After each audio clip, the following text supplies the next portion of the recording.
Ano, kaningan tangan. Saya lagi social distancing. Lagi tengah lagi main. Ya, terima kasih. Silakan untuk sukses dan tercapai cita-citanya untuk Bensu Nutrinio, lancar selalu, sukses sampai mendunia. Ya, selamat sekali lagi. Kalau begitu Hari ini dimana untuk pembukaan awal lahirnya beberapa brand baru untuk makanan frozen ya. Ini adalah pabrik yang cukup besar untuk menangani beberapa brand frozen. Karena ya kalau kemarin ini kan saya hanya satu aja ya, Bensu Nugget aja gitu. Tapi kalau sekarang kita jual perkedel, rolade gitu, terus chicken wing. Jadi makanan-makanan frozen yang mungkin sekarang ini juga diperlukan. Apalagi ya mungkin kalau makanan frozen itu juga lebih simple ya, praktis gitu. Jadi makanya karena masih usahanya makanan, jadi masih terus saya kembangkan. Persiapannya dari kapan untuk terobosan ini sendiri? Persiapan kita mungkin hampir 6 bulan lebih ya. Karena untuk mencari satu produk yang bisa dibilang higienis, terjamin, kemudian kami juga melakukan pengecekan secara berkala, mulai dari kebersihan, kualitas, kemudian juga kapasitas, sampai hari ini pun kapasitas produksi pabrik bisa sampai dengan 500 ton per hari untuk bisa mencakup seluruh Indonesia saja. Maka dari itu ya mungkin nggak singkat ya, kelihatannya aja kayak cepat. Ini mungkin adalah salah satu batu loncatan pertama di tahun 2022. Mudah-mudahan di tahun ini juga akan ada pabrik ataupun perusahaan lain yang aku dan Koruben bisa akuisisi atau belilah ibaratnya. Amin, amin. Total ada berapa varian produk dari kerjasama ini, Ko Jody? Banyak kali ini. Kita tuh ada 3 brand utama. Ada Ciko, Bensu Nugget, dan juga Ayoma. Jadi di mana setiap brand ini itu sudah mempunyai kelasnya tersendiri. Mulai dari harga, kemudian bagaimana cara mendapatkannya, bentuk produknya juga gitu ya. Jadi bukan hanya untuk penikmat yang ada di rumah aja, bukan cuma untuk konsumen aja, tapi sebagai modal usaha juga. Jadi brand Ayoma ini adalah salah satu produk yang memang kita akan fokuskan untuk bahan baku bakery, pastry, hotel, restoran, catering. Itu juga kan akan kadang-kadang gitu. kalau teman-teman suka makan roti sosis ya, gitu. Nah itu kan sebenarnya juga sosisnya beda gitu, bukan sosis yang biasa kita makan lebih gitu. Jadi kita juga produksi untuk yang perusahaan-perusahaan bakery. Betul. Gitu. Dan juga untuk beberapa brand yang kita bawakan itu sudah kita pikirkan baik, karena ada yang memang udah harganya ya memang bagus banget dengan kualitas bagus ya, ada yang benar-benar murah semurah-murahnya gitu. Tapi ya kan ada juga kalau kita makan burger ya yang abang-abang itu kan juga kan nggak akan mungkin dia beli isinya yang mahal ya. Jadi ya kita akan pikirkan ke situ. Jadi makanya target saya itu adalah lebih ke pasar-pasar, lebih ke pasar-pasar BCD gitu.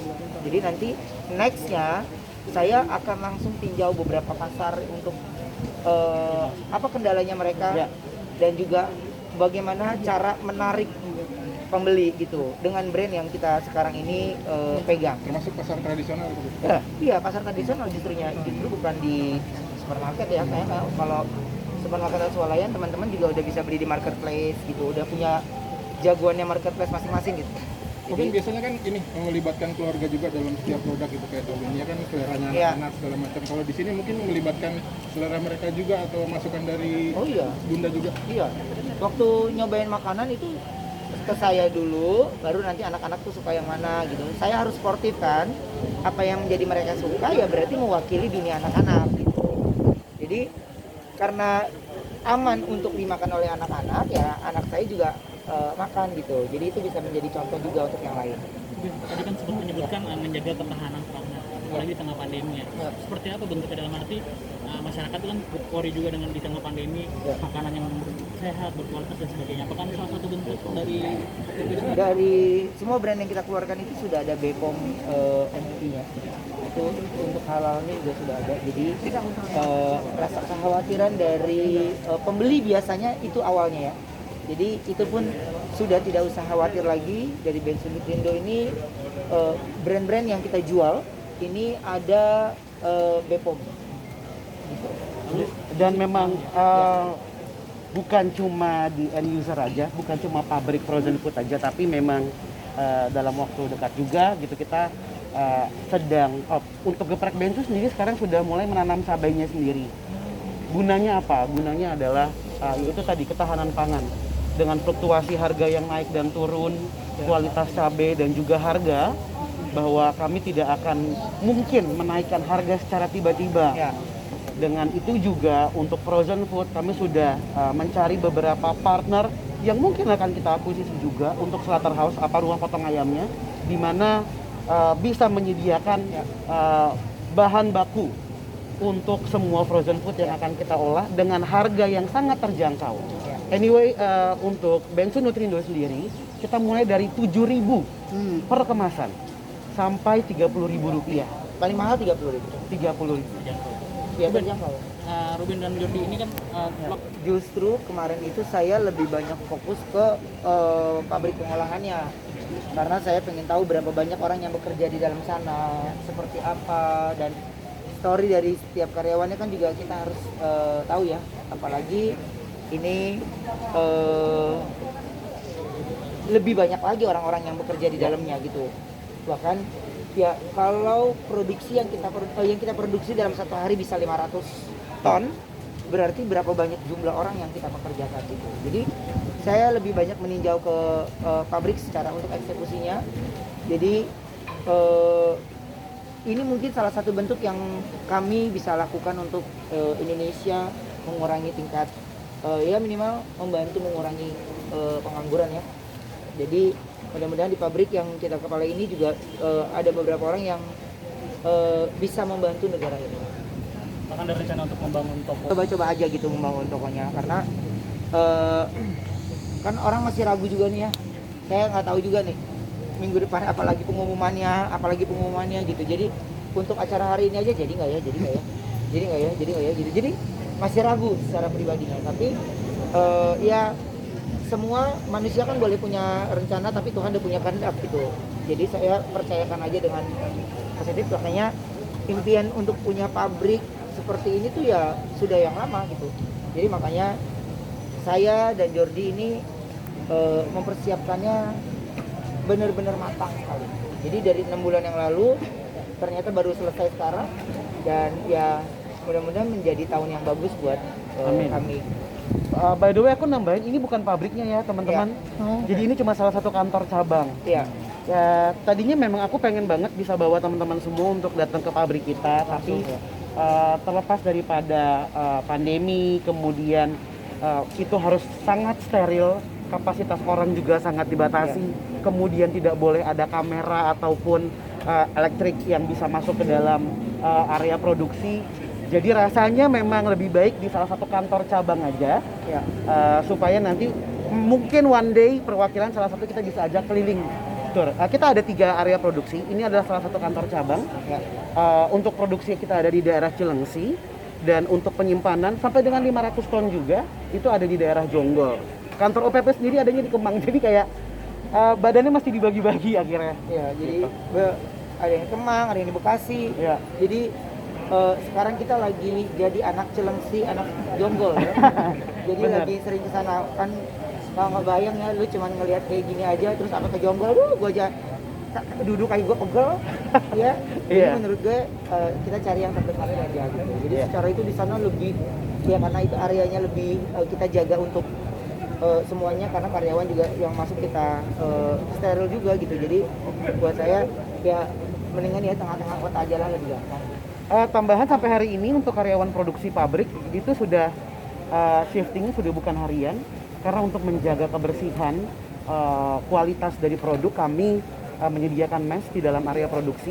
Jadi karyawan yang sudah melalui swab PCR akan menjalankan shiftnya selama kurang lebih 7 sampai 14 hari. Jadi sudah tidak ada akses keluar dan masuk. Maka dari itu sampai hari ini kualitas semua produk dari Ayoma, Ciko, dan Bensu Nugget bisa dibilang terjaga ya.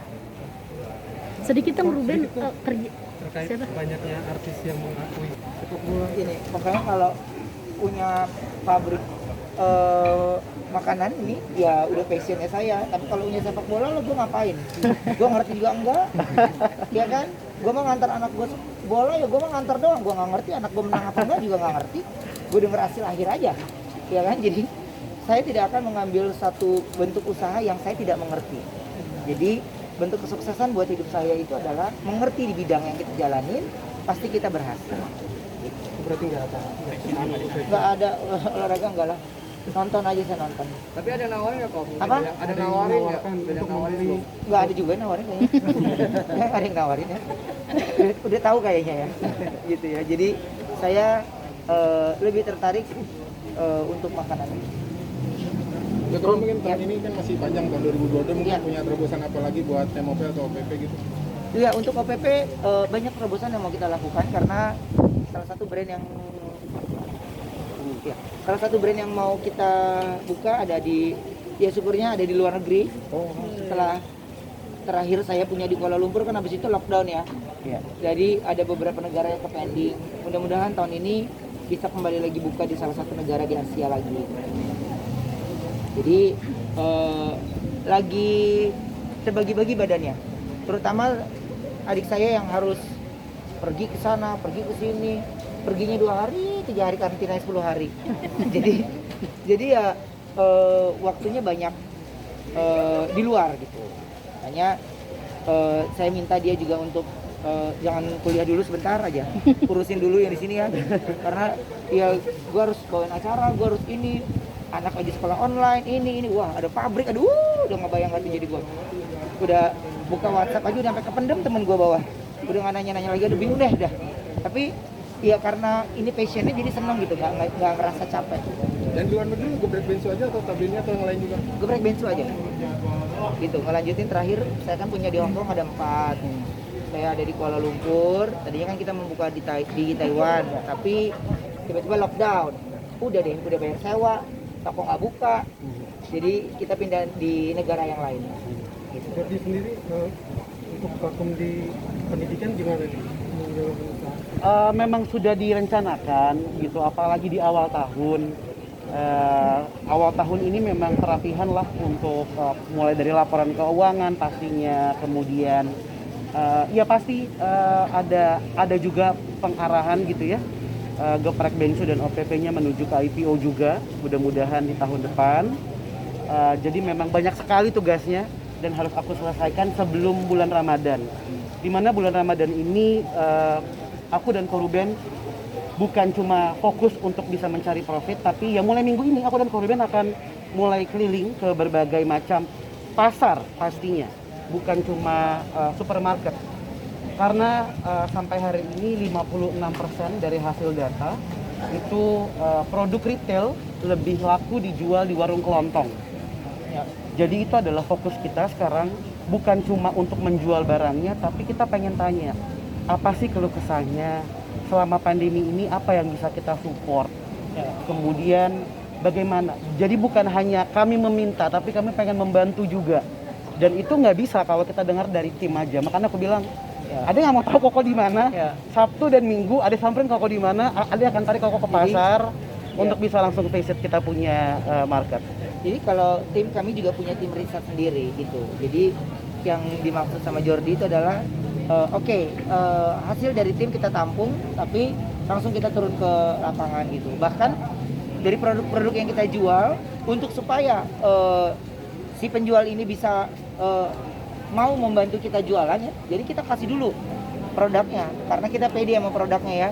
Jadi produknya lo layak. Jadi kalau lo jual produknya enak, ya orang-orang kita itu paling suka apa?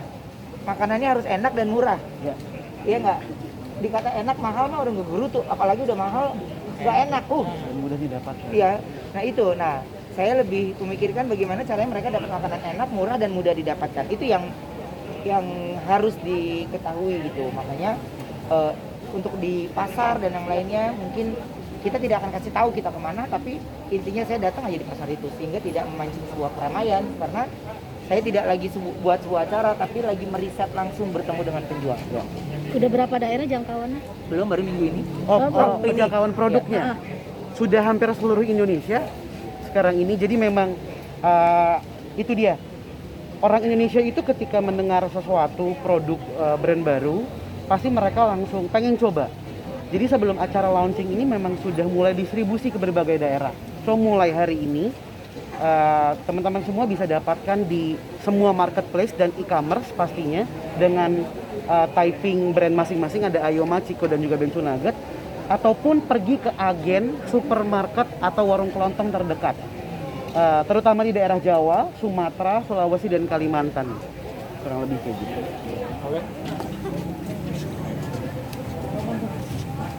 Mana ya Mas? Biar di